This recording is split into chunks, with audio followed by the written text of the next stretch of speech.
What's up YouTube, it's Sean here, and I'm super excited to give you guys my review of the Nike SB collaboration with Jordan Brand on this Air Jordan 4 Retro SP in the pine green colorway. Today's video was brought to you by Heffalux. When it comes to sneakers, comfort is king. So when you buy a pair of shoes and find out they're uncomfortable, one of the easiest ways to fix that is to swap out the insoles. So that's where Heffalux comes into play.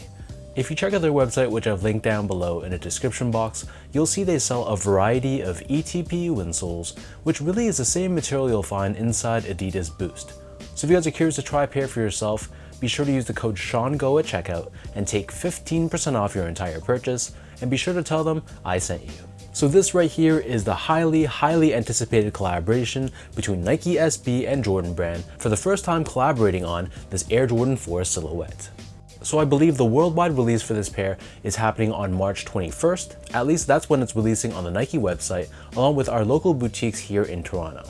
But correct me if I'm wrong, I believe there's an earlier release for skateboard shops, which safe to say means that this is going to be a pretty well-stocked shoe, although it won't be an easy shoe whatsoever to buy. So these are retailing for a price of $225 US, or a hefty 290 Canadian dollars, and the official colorway for this shoe is sail, white, and pine green. So in the past, we've seen Nike SB and Jordan Brand collaborate before on, for example, the Air Jordan 1 Low, and I'm absolutely not a skateboarder whatsoever, so I don't have first-hand experience seeing people skateboard in the Air Jordan 4. But don't take my word for it, apparently it is a shoe of choice for a lot of skaters out there, which makes this release very dope. And based on what I've read online, some of that which is confirmed, some is unconfirmed, but allegedly Jordan Brand has tweaked their iconic Air Jordan 4 silhouette to make it more suitable for skateboarding. So first things first, here's a quick look at the box. So this comes in this cream colored cardboard box. We have that standard Jumpman Flight branding on the very top. And then on the side of the lid, we have both the Jumpman logo and the Nike SB logo, both done in gray. So as far as the shoe goes, so diving straight into the details, the majority of the upper is constructed out of a sail colored leather, which has a slight tint of cream to it in real life. So this leather is visible on the toe box, and I have to say, to the touch, it feels like a very nice, very soft cut of leather. Surrounding the front toe cap, we have a layer of gray colored suede, and one of the changes that Jordan Brand adopted on these 4s is that they gave us a reshaped toe box to make it closer to the look of the originals from 1989, and as you can see, it has a very sleek and tapered look to it, which I think looks really nice. Moving downwards, just like any other Air Jordan 4, we have these lace crowns or lace covers. But unlike the typical hard plastic, which is commonly seen on Air Jordan 4s, for this Nike SB version, it feels like a softer rubber compound, which flexes easier with the movement of your feet. So in between this, you'll see we have that signature netting, just like any other Air Jordan 4, and then covering the top 3 eyelets, we have another one of those lace crowns or lace covers, and this is attached to that side wing, which just like the crown is done in a much softer rubber finish, and honestly in real life you can barely notice that it's even there.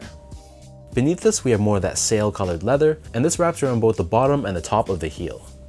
And then on the back of the shoe, we have your signature Air Jordan 4 heel tab, but just like those side flaps or wings, this heel tab is much thinner, it feels much more rubberized, so if you can see this on camera, it's extremely flexible and malleable, which means it's not going to cut into the back of your Achilles or the back of your foot. And one of the most obvious changes on these 4s is instead of the Jumpman logo or Nike Air branding, instead we have Nike SB branding, which is something I thought looked kind of unique. I won't lie and say I loved it, but it makes sense given this is a collaboration with Nike SB. So as far as the laces go, so these only come with one lace option, and they're just your standard flat style lace. Underneath this, just like any other Air Jordan 4, the tongue is covered in that same netting that we saw on the mid panel of the shoe, and then the top of the tongue is covered in that sail colored leather, and we have this tag stitch on the top with Jumpman Flight branding done in a mix of red and green. The back of the tongue is lined in this green colored textile, and just like most of our other Air Jordan 4s, we have this upside down tag with Air Jordan branding. And then the interior of the shoe, this was unconfirmed, but I've read online that supposedly there's more padding around this inner collar of this SB version. I guess you could say that's a bit true, but it wasn't significantly more padding than usual. And then as far as the insoles go, so these come with a polyurethane foam insole, and unlike Nike SB Dunks, there isn't a Zoom Air unit underneath the heel, which I thought was a bit of a missed opportunity.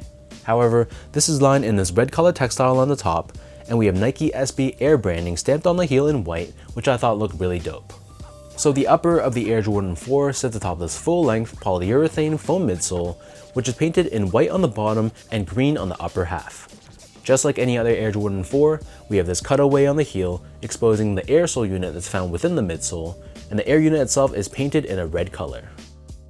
And as far as forefoot air goes, so normally the Air Jordan 4 incorporates an airbag underneath the forefoot as well. I've read rumors that supposedly Jordan Brand has removed that to give the shoe a bit more ground feel, which I guess in theory makes sense because this is technically meant to be skateboarded in, but I can't confirm or deny if that's actually true until someone decides to cut these up and take a look at what's inside. So for now, I'd say that the lack of forefoot air is a maybe.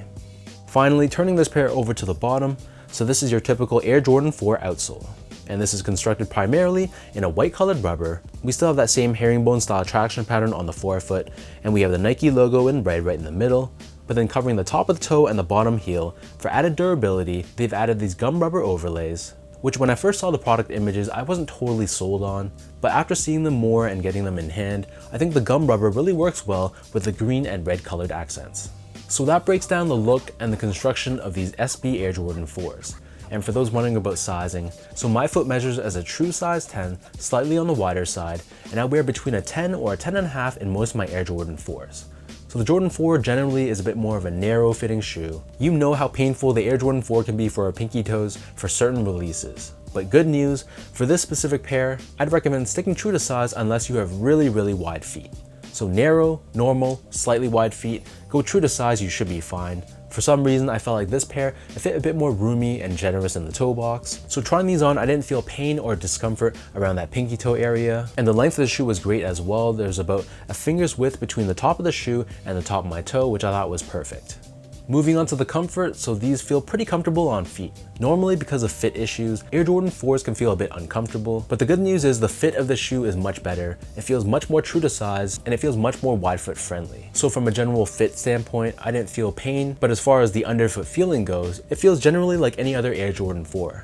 It feels pretty flat, pretty firm to the ground, and there's not too much from a softness and step and comfort perspective, even though there is a polyurethane insole. So again, this is meant to be skateboarded in, so it's going to be flat, firm, and low to the ground. So if you're expecting a shoe that's very soft and plush, then you'll probably be disappointed with these. But if you're someone that normally likes Air Jordan 4s, then I think you'll like these as well.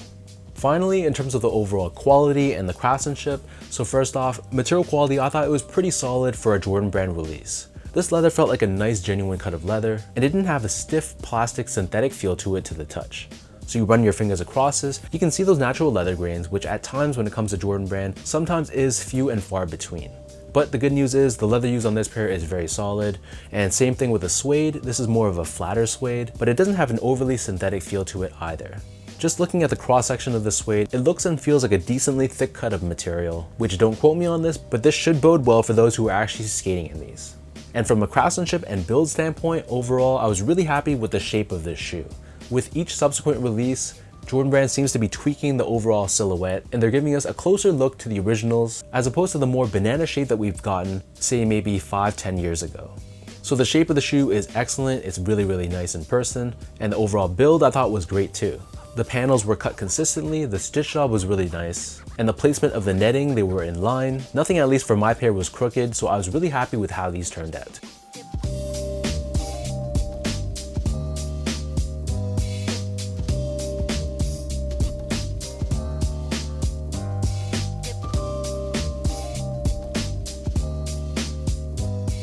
So with all that out of the way now, let's toss these on feet. I'll lace them up and I'll show you guys how these look.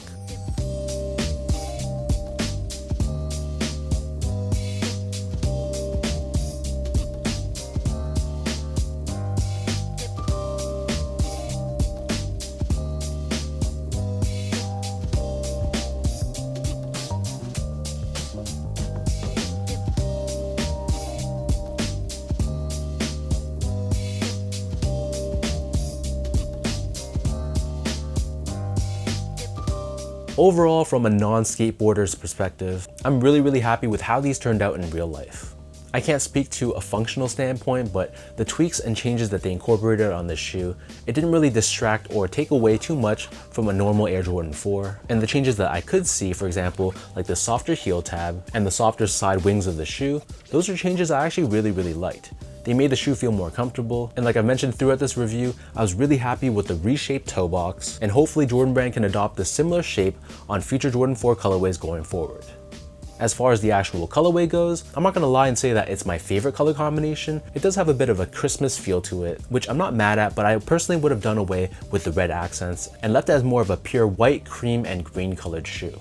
But let me know in the comment section down below what you guys think about this Nike SB Air Jordan 4 in this pine green colorway. What are your overall thoughts on the execution, the colorway of this shoe? Is this a pair that you guys are hoping to get? If you take an L, are you paying resale for these? Regardless of how you feel, drop a comment down below and let's talk about this pair. If you guys like this video, be sure to like, comment, and subscribe to my channel if you haven't yet. You can follow me on Instagram at esco8, follow my Twitter account at sean.go, and visit my website at seango.ca. So until next time, thanks so much for watching. Hopefully you guys enjoyed this review and hopefully it helped you in some way. And I'll catch you guys all in the next one.